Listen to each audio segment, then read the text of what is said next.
Okay, let's go.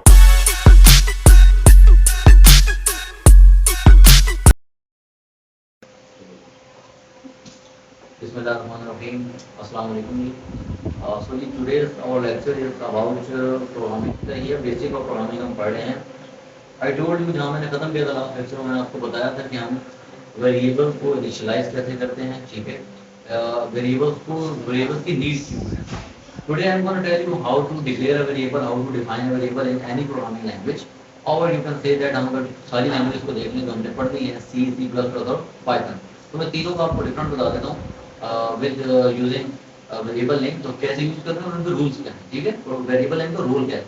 Variable name का role मैं आपको पहले ही बता चुका हूँ, लेकिन वेरिएबल नेम्स हमने टॉपिक हमारा है variable names in programming.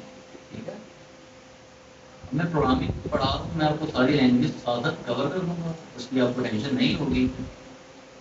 But देखें, अगर मैं बात करूँ वेरिएबल नेम्स की प्रॉपर प्रोग्रामिंग के अंदर, देखें मैंने आपको बताया कंप्यूटर को एक चीज़ समझ आती है. I told you in the first lecture also कि हमने जितनी भी वैल्यू स्टोर करनी है वो किसी न किसी वेरिएबल में करनी है. तो now what is the variable. Of course variables के कुछ रूल्स हैं प्रोग्रामिंग और होते हैं. हमें पता है वेरिएबल क्या होते हैं, एबीसीडी हम सब पढ़ते रहते हैं. लेकिन वेरिएबल में स्पेशल कैरेक्टर भी कंसीडर होते हैं, 1 2 3 भी कंसीडर होते हैं प्रोग्रामिंग की, अगर हम बात करें कंप्यूटर साइंस की. तो वेरिएबल यानी कि बेसिक रूल है जो हर प्रोग्रामिंग लैंग्वेज में अप्लाई होते हैं. वो क्या है, your variable name should start with the, always start with the, must start with the letter, must start with a letter, जिसको आप कहते हो A to Z. A to Z आप दे सकते हैं, चाहे वो स्मॉल हो चाहे वो कैपिटल हो. मीन्स लोअर केस और अपर केस एक्सेप्टेड है. क्यों, वेरिएबल नेम यूजर डिफाइन होते हैं, ये बात याद रखिए. वेरिएबल नेम क्या होते हैं, ये होते हैं हमारे पास user define. these are user define होते हैं. नॉर्मली क्या होते हैं, सारे के सारे यूजर डिफाइन. का मतलब आप अपनी मर्जी से कोई भी वेरिएबल सिलेक्ट कर सकते हैं. सपोज मैं लिखना चाहता हूँ x equal to 10, y equal to 20. Example दे रहा हूँ, ये दोनों क्या है मेरे पास वेरिएबल नेम्स हैं और ये रैंडम मैंने लिए अपनी मर्जी से. ठीक है, आप अगर मजीद इसको लिखना चाहें, आप कहते हैं मैं मार्क्स का बनाना चाहता हूँ, आप मार्क्स लिख लें. ठीक है, मार्क्स के वेरिएबल कंसिडर हो जाएगा. ठीक है, वेरिएबल कंसिडर हो जाएगा. Now I am going to tell you that rules एक तो हमने पढ़ लिया कि लेटर से स्टार्ट होना चाहिए. अब क्या चीज़ें अलाउड और हैं और क्या नहीं है. देखें, आपके पास जो अलाउड है ना और जो अलाउड नहीं है वो मैं वन बाय वन बता देता हूँ. एक तो ये रूल पक्का है कि आपका वेरिएबल नेम हमेशा कैसे स्टार्ट होगा, लेटर से. Never start with number name.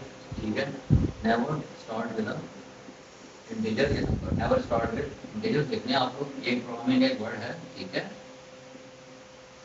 Mean मैं कहना चाहता हूँ कि 1 ए, तो ये नॉट एक्सेप्टेड. ठीक है, मैं लिखता हूँ 2 B, this is not accepted. ये वेरिएबल नेम नॉट एक्सेप्टेड. आपके बोर्ड में पेपर आता है, क्वेश्चन आता है पेपर में.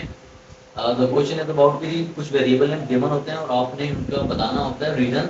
What is the reason behind these variable name are not accepted या विल एक्सेप्टेड. ठीक है, जो वेरिएबल नेम एक्सेप्टेड होते हैं उनकी रीजन बताएं, जो वेरिएबल नेम नॉट एक्सेप्टेड उनकी भी रीजन. उस रीजन के लिए और ये क्वेश्चन पक्का आता है 10th सेकंड ईयर में, फर्स्ट ईयर में भी पक्का आएगा. ठीक है, तो ये आपको रीजन बतानी होती है, सॉलिड वैलिड रीजन बताएं. रीजन कहाँ से आती है, रूल से. अगर आपको रूल्स पता है तो आप रीजन बड़ी इजीली देख सकते हैं. लेकिन 3 मार्क्स का 4 मार्क्स का क्वेश्चन है तो आप वेस्ट नहीं कर सकते, सॉलिड मार्क्स होते हैं. ठीक है, थर्ड इज आपने कोई स्पेशल कैरेक्टर यूज नहीं करना. No special character is allowed. No special character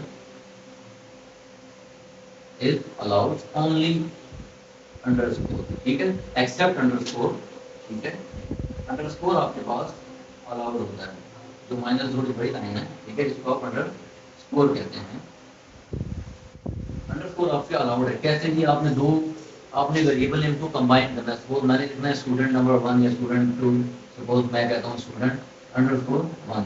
ये थोड़ा सा विजिबिलिटी जो है ना, रीडेबिलिटी प्रोग्राम की स्ट्रॉन्ग कर देता है. ठीक है, अंडरस्कोर, तो दैट्स अंडरस्कोर को अलाउ किया गया है, इसको नॉट अलाउड नहीं किया गया. बाकी सारे नॉट अलाउड है. सपोज मैं लिखता हूँ जी स्टूडेंट $1, तो ये नॉट अलाउड, ये वेरिएबल नेम नहीं चलेगा बिकॉज ये स्पेशल कैरेक्टर अलाउड नहीं है हमारे पास, सिर्फ अंडरस्कोर ही अलाउड है. सिमिलरली आप इस तरह लिखते हैं. ठीक है, आप इस तरह लिख देते हैं, ये भी नहीं चलेगा बिकॉज बाद में क्या आ रहा है, नंबर आ रहा है, तो दैट्स नॉट अलाउड. अच्छा जी, ये तो हो गया वेरिएबल नेम इन प्रोग्रामिंग और इनके रूल्स हो गए कुछ. अब डिफरेंट प्रोग्रामिंग लैंग्वेज में वेरिएबल यूज कैसे करते हैं वो मैं आपको इंशाल्लाह अभी बता नेक्स्ट लेक्चर में बता देता हूँ, ठीक है। आपके लिए जरूरी है कि रूल्स आप अच्छे से पढ़ लें, क्योंकि आपके पास एक दो क्वेश्चन कंफर्म इसमें से कवर होते हैं बोर्ड के एग्जाम में। मुझे मिलते हैं नेक्स्ट लेक्चर में। प्ले लिस्ट आपने ज्वाइन करनी है, हमने प्ले लिस्ट पूरी बना दी है, वी और CPP की और पाइथन की अलग बनाई है।